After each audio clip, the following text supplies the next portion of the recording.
அல்லாஹ்வுடைய தூதர் முஹம்மது ரசூலுல்லாஹ் ஸல்லல்லாஹு அலைஹி வஸல்லம் அவர்கள் சொன்னார்கள். இமாம் முஸ்லிம் அவர்கள் பதிவு செய்கிறார்கள். அபூ ஹுரைரா ரலியல்லாஹு அன்ஹு அவர்கள் கூறுவதாக, அல்லாஹ்வுடைய தூதர் ஒரு மனிதரை நினைவு கூர்ந்தார்கள். அந்த மனிதர் ஒரு தோட்டத்திலே இருந்தார். ஒரு நபித்தோழர் அந்த தோட்டத்தை வழியாக சென்று கொண்டிருக்கும் பொழுது வானத்திலிருந்து ஒரு சப்தம் வந்தது. அந்த சப்தம் ஒருவருடைய பெயரை கூறியது. அந்த இடத்திலே சென்று மழை பெய்யுமாறு வானத்திலிருந்து ஒரு மேகம் கட்டளையிட்டது. அப்போது அந்த நபித்தோழரும் அந்த மேக கூட்டங்கள் செல்லக்கூடிய திசையிலே சென்று கொண்டிருந்தார். அப்போது ஒரு மனிதர் தோட்டத்திலே தன்னுடைய தாவரங்களுக்காக தண்ணீரை பீச்சிக் கொண்டிருந்தார். அப்போது அந்த மனிதரிடத்திலே அந்த நபித்தோழர் கேட்டார்கள், யா அப்துல்லாஹ் மஸ்முக், அல்லாஹ்வுடைய அடிமையே உன்னுடைய பெயர் என்ன? அவர் சொன்னார் ஒரு பெயரை. அந்த பெயரைத்தான் இவர்கள் வானத்திலிருந்து அழைக்கக்கூடிய சப்தத்தின் அழைப்பாளரிடம் இருந்து செவியேற்றார்கள். யா அப்துல்லாஹ், ஏன் நீ என்னுடைய பெயரை கேட்கிறாய் என்று கேட்ட பொழுது இந்த சம்பவத்தை அந்த தோழருக்கு எடுத்துக் கூறுகிறார்கள். அப்போது சொன்னார்கள், நீ என்ன செய்கிறாய்? அல்லாஹ் ரப்பல் ஆலமீன் உன்னுடைய தோட்டத்தில் மட்டும் மலையை இறக்குமாறு அல்லாஹ் கட்டளையிடுகின்றானே, நீ என்ன செய்து கொண்டிருக்கின்றாய், என்ன அமலை செய்கின்றாய் என்று அவரிடத்திலே கேட்ட பொழுது அந்த அடியார் அவர்கள் சொன்னார்கள், நான் என்னுடைய இந்த தாவரங்களை விளைவித்ததற்கு பிறகு இதிலிருந்து வரக்கூடிய விளைச்சலை 3 பகுதிகளாக பிரிப்பேன். 3 பகுதிகளாக பிரித்து அதில் ஒன்றை என்னுடைய குடும்பத்தார்களுக்காக நான் எடுத்துக் கொள்ளுவேன், இன்னொன்றை ஏழைகளுக்காக சதகா செய்து விடுவேன், ஏழைகளுடைய தேவைகளுக்காக கொடுத்து விடுவேன், இன்னொன்றை மீண்டும் இதனுடைய விவசாயத்திற்காக பயன்படுத்துவேன் என்று சொன்னார். அல்லாஹ் ரப்புல் ஆலமீன் வானத்திலிருந்து கட்டளை வருகிறது, இந்த மனிதருடைய பெயரை கூறி இந்த மனிதருடைய தோட்டத்திலே சென்று நீங்கள் மலையை பொழியுங்கள். அவர் என்ன செய்கிறார்? தன்னுடைய செல்வத்தை 3 பகுதிகளாக பிரிக்கிறார். அவருக்கு வரக்கூடிய லாபத்தை, வரக்கூடிய வருமானத்தை 3ஆக பிரித்து ஒன்றை குடும்பத்தார்களுக்கு எடுத்துக் கொள்கிறார், ஒன்றை ஏழைகளுக்காக கொடுத்து விடுகிறார், ஒன்றை மீண்டும் தன்னுடைய வருமானத்திற்காக வியாபாரத்திலே போடுகின்றார். இந்த ஒரு முறையை கையாளுகின்றோமா? அல்லாஹ் ரப்புல் ஆலமீன் நமக்கு எவ்வளவு லாபத்தை, எவ்வளவு செல்வத்தை கொடுத்தாலும் எஞ்சியதை செலவழித்து விட்டு மீதி இருக்கக்கூடிய எல்லாவற்றையும் பேங்கிலே சென்று மூடி வைத்து விடுவோம். ஏதாவது நம்முடைய துணியிலே, நம்முடைய ஆடையிலே ஏதாவது எங்கேயாவது ஒட்டி இருந்தால் அதை எடுத்து சதகா செய்வோம். அல்லாஹ் ரப்புல் ஆலமீன் நம்மை மன்னிப்பானாக. அல்லாஹ்வுடைய தூதர் முஹம்மது ரசூலுல்லாஹ் ஸல்லல்லாஹு அலைஹி வஸல்லம் சொன்னார்கள், நாளை மறுமையிலே 7 கூட்டத்தார்கள், சபஅத்துன் யுதில்லுஹுமுல்லாஹு ஃபீ தில்லிஹி யௌம லா தில்ல இல்லா தில்லுஹு, மறுமையிலே 7 கூட்டத்தார்கள் அல்லாஹ் ரப்புல் ஆலமீன் அவர்களுக்கு தன்னுடைய நிழலை கொடுப்பான். அந்த மறுமையிலே அந்த நிழலை தவிர வேறு நிழல் அவர்களுக்கு கிடையாது. அதிலே ஒரு மனிதர் யார் என்றால், ரஜுலுன் தஸத்தக அக்ஃபா ஹத்தா லா தஅலம ஷிமாலுஹு மா துன்ஃபிகு யமீனுஹு, அவர் அல்லாஹ்வுடைய பாதையில் செலவு செய்வார்.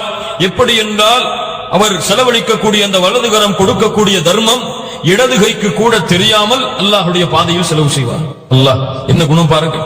இவர் நாளை மறுமையிலே அல்லாஹ் ரப்புல் ஆலமீன் சூரியனை 1 மைல் தூரம் கொண்டு வந்து நிறுத்தப்பட்டு நரகம் இழுத்து கொண்டு வரப்பட்டு வெப்பத்தை கக்கிக் கொண்டு அவர்களின் வேர்வைகள் அவர்களின் பாவங்களுக்கு ஏற்ப வடிந்து கொண்டிருக்கும் அந்த சூழ்நிலையில் அல்லாஹ் ரப்புல் ஆலமீன் விசேஷமாக 7 கூட்டத்தார்களுக்கு தன்னுடைய நிழலை கொடுப்பான். அல்லாஹ் அந்த கூட்டத்திலேயே ஆக்குவானாக.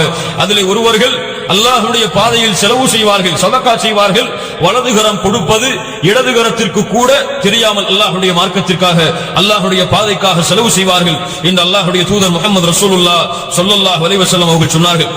அல்லாஹ்வுடைய தூதர் ஸல்லல்லாஹு அலைஹி வஸல்லம் அவர்களுடைய ரமதானுடைய அமல்களை குறித்து இமாம் புகாரி அவர்கள் பதிவு செய்கிறார்கள். இப்னு அப்பாஸ் ரலியல்லாஹு அன்ஹுமா அவர்கள் கூறுவதாக, அல்லாஹ்வுடைய தூதர் ரமதானுடைய மாதத்திலே அல்லாஹ்வுடைய பாதைக்காக செலவு செய்வார்கள். வீசுகின்ற வேகமான காற்றை விட அல்லாஹ்வுடைய தூதர் முஹம்மது ரசூலுல்லாஹ் ஸல்லல்லாஹு அலைஹி வஸல்லம் அவர்கள் செலவழித்துக் கொண்டே இருப்பார்கள். அல்லாஹ்வுடைய தூதர் முஹம்மது ரசூலுல்லாஹ் ஸல்லல்லாஹு அலைஹி வஸல்லம் அவர்களை பற்றி ஆயிஷா ரலியல்லாஹு அன்ஹா அவர்கள் சொல்லுகிறார்கள், அல்லாஹ்வுடைய தூதருக்கு ஒரு முறை ஒரு ஆடு கொடுக்கப்பட்டது. அறுத்த நிலையிலே ஒரு ஆட்டை அல்லாஹ்வுடைய தூதருக்கு கொடுக்கப்பட்டது. அல்லாஹ்வுடைய தூதர் முஹம்மது ரசூலுல்லாஹ் ஸல்லல்லாஹு அலைஹி வஸல்லம் அவர்கள் அந்த ஆட்டை என்னிடம் கொடுத்து அல்லாஹ்வுடைய பாதையில் செலவழித்து எமக்காக சிலவற்றை எடுத்து வைத்துக் கொள் என்று அல்லாஹ்வுடைய தூதர் கூறிவிட்டு வீட்டை விட்டு வெளியே சென்றார்கள். மறுபடியும் வந்தார்கள், வந்து கேட்டார்கள், மா பக்கிய மின்ஹா, ஆயிஷா ரலியல்லாஹு அன்ஹா அவர்களே, அந்த ஆட்டை நான் கொடுத்தேனே, செலவழிக்குமாறு கூறினேனே, அந்த ஆட்டில் எது மிஞ்சி இருக்கின்றது என்ன கேட்டார்கள். எது மிச்சம்? ஆயிஷா ரலியல்லாஹு அன்ஹா சொன்னார்கள், அல்லாஹ்வுடைய தூதரே, அந்த ஆட்டுடைய ஒரு சப்பை, அந்த பகுதியை தவிர மற்ற அனைத்தையும் நான் செலவழித்து விட்டேன், இதுதான் மிஞ்சி இருக்கின்றது என்று ஆயிஷா ரலியல்லாஹு அன்ஹா அவர்கள் சொன்னார்கள். அல்லாஹ்வுடைய தூதர் முஹம்மது ரசூலுல்லாஹ் ஸல்லல்லாஹு அலைஹி வஸல்லம் சொன்னார்கள், ஆயிஷா அவர்களே, இது மிஞ்சவில்லை, எது கொடுத்தோமோ அதுதான் மிஞ்சி இருக்கின்றது, இது எமக்கு மிச்சமல்ல, இது நம்முடைய கழிவு என்று அல்லாஹ்வுடைய தூதர் முஹம்மது ரசூலுல்லாஹ் ஸல்லல்லாஹு அலைஹி வஸல்லம் சொன்னார்கள். கொஞ்சம் யோசித்து பாருங்கள் இந்த ஹதீஸை. ஆட்டை கொடுத்தார்கள், அதனுடைய ஒரு சிறு பகுதியை எடுத்து வைத்தார்கள். அல்லாஹ்வுடைய தூதர் என்ன சொன்னார்கள்? எல்லாம் மிஞ்சி விட்டது. எப்படி மிஞ்சியது? எதை அல்லாஹ்வுடைய பாதைக்காக நன்மையாக கொடுத்தோமோ அதுவெல்லாம் நம்முடைய நன்மைகளாக எம்மிடத்திலே மிஞ்சி இருக்கின்றன. இது உணவு நமக்கு உரியது, இது கழிவாக செல்லக்கூடியது, இது மிச்சமல்ல என்று அல்லாஹ்வுடைய தூதர் முஹம்மது ரசூலுல்லாஹ் ஸல்லல்லாஹு அலைஹி வஸல்லம் அவர்கள் சொன்னார்கள். கண்ணியத்துக்குரியவர்களே, இத்துணை குர்ஆன் வசனங்களை நீங்கள் படித்து பாருங்கள், இத்துணை ஹதீஸ்களை நீங்கள் படித்து பாருங்கள். அல்லாஹ்வுடைய தூதர் முஹம்மது ரசூலுல்லாஹ் ஸல்லல்லாஹு அலைஹி வஸல்லம் அவர்களும் சதகாவுடைய சிறப்புகள், அல்லாஹ்வுடைய பாதையில் தன்னுடைய செல்வத்தை இருக்கும் பொழுதும் இல்லாத நிலையிலேயும் கொடுக்கப்படக்கூடிய அம்சத்தின் சிறப்புகளை கூறியிருக்கின்றார்களே. நான் என்னை கேட்கின்றேன், நீங்கள் உங்களை கேட்டுக் கொள்ளுங்கள். இந்த தன்மை எம்மிடத்தில் எத்துணை பேரிடத்தில் இருக்கின்றது? அல்லாஹ்வுடைய பாதையில் கொடுக்கக்கூடிய வழக்கம், அல்லாஹ்வுடைய பாதையில் தனக்கு மிஞ்சியதை போக கொடுப்பது. அல்லாஹ் ரப்பல் ஆலமீன் என்ன சொல்கின்றார்? உங்களுக்கு போக அல்லாஹ்வுடைய தீனுக்காக, அல்லாஹ்வுடைய மார்க்கத்திற்காக செலவழியுங்கள். எமக்கு எப்படி? எம்முடைய தேவைகள் முடிந்து விட்டால் அதை எடுத்து பேங்கில் வைத்து பூட்டி விடுவோம் நம்முடைய அக்கவுண்டில். அல்லாஹ் ரப்பல் ஆலமீன் அதை செலவழியுங்கள். உங்களுடைய செல்வம் உங்களுக்கு போதுமானதாக இருந்தால் அதை எடுத்து நீங்கள் செலவழித்து விடுங்கள், அல்லாஹ்வுடைய பாதையில் கொடுத்து விடுங்கள். அல்லாஹ் உங்களுடைய செல்வத்தை பன்மடங்காக்குவான். எமக்கு கொடுத்தால் குறைந்துவிடும். எப்படி? செல்வத்தை கொடுத்து விட்டால் அக்கவுண்டில் இவ்வளவு குறைந்து விடுமே, 100 ரூபாயை வைத்திருக்கின்றோம், 50 ரூபாயை செலவழித்து விட்டால் 50 ரூபாய் குறைந்து விடுமே என்ற கவலை. அல்லாஹ் ரப்பல் ஆலமீன் சொல்கின்றான், நீ 50 ரூபாயை கொடுத்தால் அதை அல்லாஹ் 50 லட்சமாகவும் கொடுப்பான், நீ கொடு. அது அல்லாஹ் ரப்பல் ஆலமீனுக்கு நீ கொடுக்கக்கூடிய கடன், அல்லாஹ்விற்கு நீ கொடுக்கக்கூடிய கடன்.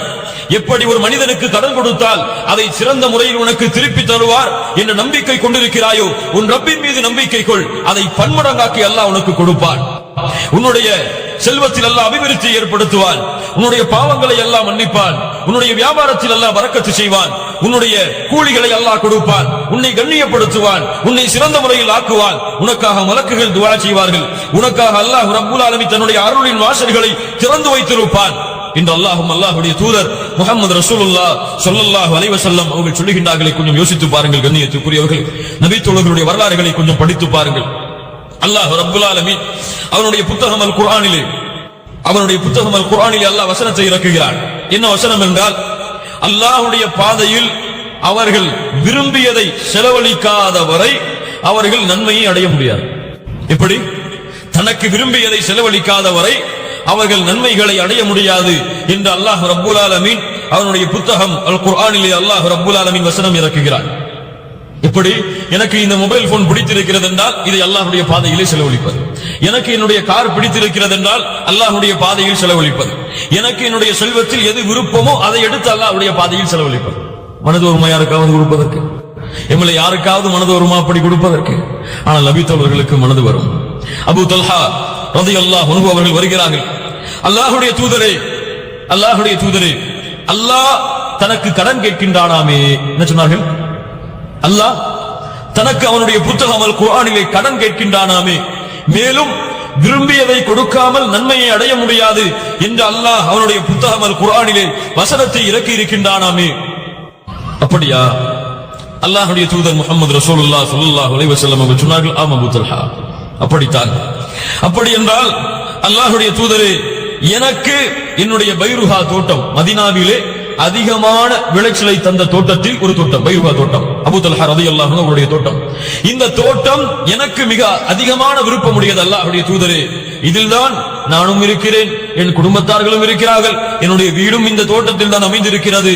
இந்த பைருஹா தோட்டத்தை அல்லாஹ்விற்கு கடனாக கொடுக்கின்றேன், நான் விரும்பியதை. ரசூலுல்லாஹ் ஸல்லல்லாஹு அலைஹி வஸல்லம் ஏற்றுக்கொண்டார். இந்த செய்தி அபூ தல்ஹா ரலியல்லாஹு அன்ஹு அவர்களுடைய மனைவிக்கு தெரிகிறது. யார் அவர்கள்? அபூ தல்ஹா ரலியல்லாஹு அன்ஹுடைய மனைவி யார்? அனஸ் ரலியல்லாஹு அன்ஹு அவர்களுடைய தாயார். யார்? உங்களுடைய தோழர்கள் யார்? உம்மு சுலைம் ரலியல்லாஹு அன்ஹா. உம்மு சுலைம் மனைவிக்கு செய்தி கிடைக்கிறது, இப்படி உங்களுடைய கணவர் இந்த தோட்டத்தையும் உங்களுடைய வீட்டையும் உங்களுடைய செல்வங்களையும் அல்லாஹ்வுடைய பாதையில் கொடுத்து விட்டார்கள். இந்த காலத்துடைய பெண்களாக இருந்தால் நடந்திருக்கும்.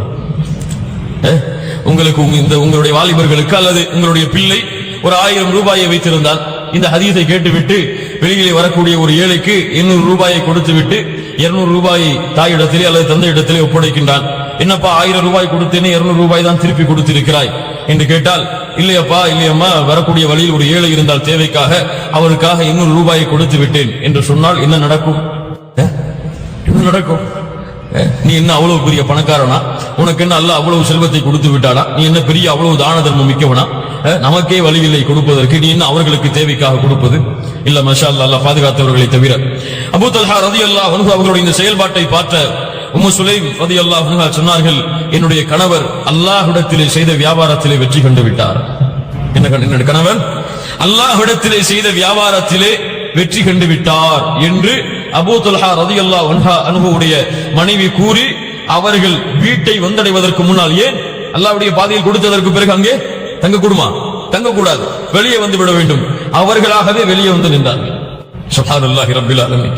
கண்ணியத்துக்குரியவர்களை, இப்படி நபித்தோழர்களுடைய வாழ்க்கையை எடுத்தால், அல்லாஹ்வுடைய தூதர் முஹம்மது ரசூலுல்லாஹ் ஸல்லல்லாஹு அலைஹி வஸல்லம் வாழ்க்கையை எடுத்தால் பல வரலாறுகளை நாம் படித்துக் கொள்ளலாம். அல்லாஹ்வுடைய பாதையில் விரும்பியதை எல்லாம் செலவழித்துக் கொண்டே இருப்பார்கள். என்ன இருக்கிறதோ, என்ன மிஞ்சி இருக்கிறதோ அதை எல்லாம் அல்லாஹ்வுடைய பாதையில் கொடுத்து விடுவார்கள். அல்லாஹ்வுடைய தூதர் முஹம்மது ரசூலுல்லாஹ் ஸல்லல்லாஹு அலைஹி வஸல்லம் அவர்கள் ஒரு முறை தொழுகையில் நின்று கொண்டிருக்கிறார்கள். அவசரமாக தொழுகை முடித்துவிட்டு அல்லாஹ்வுடைய தூதர் முஹம்மது ரசூலுல்லாஹ் ஸல்லல்லாஹு அலைஹி வஸல்லம் வீட்டுக்கு வேகமாக சென்று யாரையோ சந்தித்து விட்டு மறுபடியும் வருகிறார்கள். சஹாபாக்கள் கேட்டார்கள், அல்லாஹ்வுடைய தூதரே, என்ன அவசரம், என்ன அவசரம், இவ்வளவு வேகமாக சென்றதற்கு என்ன காரணம்? எனக்கு ஒருவர் தங்க நாணயம், தங்கத்தை சில பகுதிகளை கொடுத்திருந்தார். அது தொழுகையில் நின்றபோது என்னுடைய உள்ளத்தை உறுத்திக் கொண்டே இருந்தது. அதை எடுத்து அல்லாஹ்வுடைய பாதையில் சதகா செய்துவிட்டு வந்துவிட்டேன் என்று அல்லாஹ்வுடைய தூதர் முஹம்மது ரசூலுல்லாஹ் ஸல்லல்லாஹு அலைஹி வஸல்லம் அவர்கள் சொன்னார்கள்.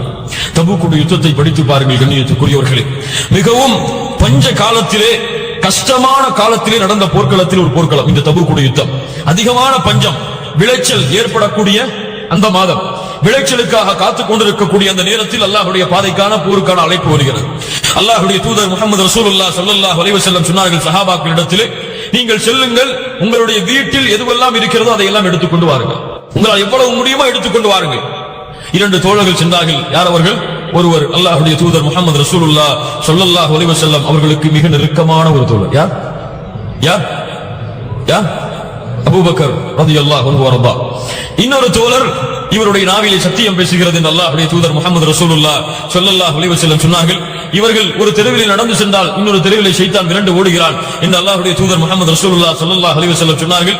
இவருடைய மாளிகையை சொர்க்கத்திலே பார்த்ததாகவும் அதற்குள் நுழைந்து பார்க்க அல்லாஹ்வுடைய தூதர் முஹம்மது ரசூலுல்லாஹ் ஸல்லல்லாஹு அலைஹி வஸல்லம் அவர்களுக்கு ஆசை வந்ததாகவும் இவர்களுடைய ரோஷத்தை நினைத்து பார்த்து திரும்பி வந்ததாகவும் பார்க்காமல் அல்லாஹ்வுடைய தூதர் முஹம்மது ரசூலுல்லாஹ் ஸல்லல்லாஹு அலைஹி வஸல்லம் அவர்கள் சொன்னார்கள். யார் அவர்கள்?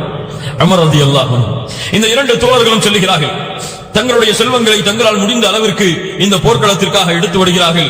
அல்லாஹ்வுடைய தூதர் முஹம்மது ரசூலுல்லாஹ் ஸல்லல்லாஹு அலைஹி வஸல்லம் அவர்கள் எப்போதுமே அபூபக்கர் ரலியல்லாஹு அன்ஹு அவர்களை விட்டுக் கொடுக்க மாட்டார்கள்.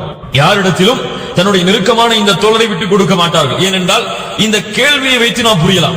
அல்லாஹ்வுடைய தூதர் முஹம்மது ரசூலுல்லாஹ் ஸல்லல்லாஹு அலைஹி வஸல்லம் எப்படி கேட்டிருந்தால், யார் உங்களிலே அதிகமான செல்வத்தை எடுத்து வந்தது என்று கேட்டிருந்தால் உமர் ரலியல்லாஹு அன்ஹு அவர்கள் அதிகமான செல்வத்தை எடுத்து வந்தார்கள். ஆனால் அல்லாஹ்வுடைய தூதர் முஹம்மது ரசூலுல்லாஹ் ஸல்லல்லாஹு அலைஹி வஸல்லம் கேட்ட கேள்வி, உங்களிலே யார் எதை வீட்டிலே மிச்சமாக்கி வந்தது? உங்களிலே யார் எதை வீட்டிலே வைத்து வந்தது? அபூபக்கர் ரலியல்லாஹு அன்ஹு சொன்னார்கள், அல்லாஹ்வுடைய தூதரே, வீட்டிலிருந்து எல்லாவற்றையும் எடுத்து வந்து விட்டேன். அல்லாஹ்வையும் அல்லாஹ்வுடைய தூதரையும் தான் வைத்திருக்கின்றேன். உமர் ரலியல்லாஹு அன்ஹு சொன்னார்கள், அல்லாஹ்வுடைய தூதரே, அல்லாஹ்வுடைய பாதையில் பாதியை எடுத்து வந்து பாதியை வீட்டிலே வைத்து வந்திருக்கின்றேன். கண்ணியத்துக்குரியவர்களே, இந்த போர்க்களத்திற்கு அல்லாஹ்வுடைய பாதையில் கொடுப்பதற்காக தயாரான தோழர்களில் உஸ்மான் ரலியல்லாஹு அன்ஹு அவர்கள் ஒரு பெரும் பங்கை இந்த போருக்காக பொறுப்பேற்றார்கள்.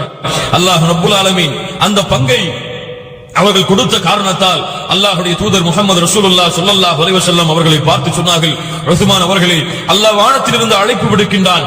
மலக்குகள் மூலமாக உஸ்மான் அவர்கள் என்ன பாவம் வேண்டுமானாலும் செய்யட்டும், அல்லாஹ் அவரை மன்னித்து விட்டார். ஏனென்றால் அல்லாஹ்விற்கு இது பிடித்தமான ஒரு தன்மை. இமாம் முஸ்லிம் அவர்கள் பதிவு செய்கிறார்கள், அபூ ஹுரைரா ரலியல்லாஹு அன்ஹு அவர்கள் அறிவிப்பதாக, ஒரு மனிதன் இறந்து விட்டால் இந்த 3 அமல்களை தவிர வேறு எதுவும் அவனை சென்றடையாது. அதில் முதலாவதாக அல்லாஹ்வுடைய தூதர் முஹம்மது ரசூலுல்லாஹ் ஸல்லல்லாஹு அலைஹி வஸல்லம் அவர்கள் சொன்னார்கள், மின் ஸதகத்தின் ஜாரியா, தொடர்ச்சியாக நிலையாக அவர் கொடுத்த தர்மம், அவர் கொடுத்த சதகா, இதனுடைய கூலி மறுமை வரும் வரை அல்லாஹ் ரப்பல் ஆலமீன் அவருக்கு கொடுத்து கொண்டே இருப்பார், அவர் மரணமானாலும் சரியே என்று அல்லாஹ்வுடைய தூதர் முஹம்மது ரசூலுல்லாஹ் ஸல்லல்லாஹு அலைஹி வஸல்லம் அவர்கள் சொன்னார்கள்.